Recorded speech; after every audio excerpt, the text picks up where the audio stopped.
You guys, this French onion skillet is smothered in caramelized onion, topped with melted Gruyere cheese, and is guaranteed to be your new family favorite weekday dinner. Now let's get started.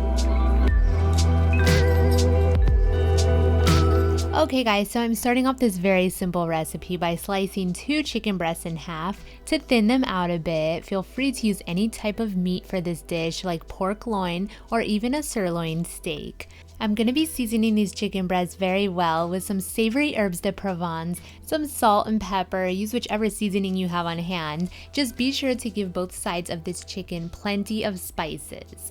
I'm gonna then fry these breasts in an oiled and buttered skillet until they're fully cooked on both sides. For those of you who are new to my channel, I post new recipes every other day. Be sure to subscribe and click that notifications bell so you guys won't miss out. Now, once those fillets are ready, place them to the side and add 3 sliced white onions to your pan along with some more butter. I know this might seem like a ton of onion, but these are gonna get cooked all the way down until they're all caramelized and delicious, which ends up being 1/4 of the amount. Now, once they're rich and deep in color, go ahead and add the garlic. This is 2 cloves of crushed garlic. 1/4 cup of white wine is going in, and we're gonna wait a minute to cook down a bit of the alcohol.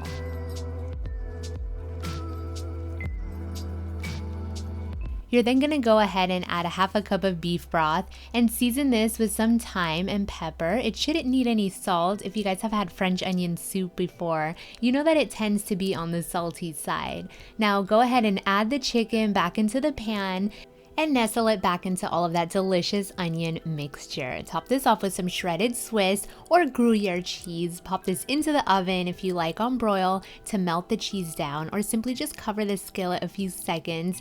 And dinner is ready. This juicy, tender chicken is loaded with different flavors. It's savory and comforting. It's easy enough for a weekday meal or an evening dinner party. Let me know in the comment section down below if you guys tried this out.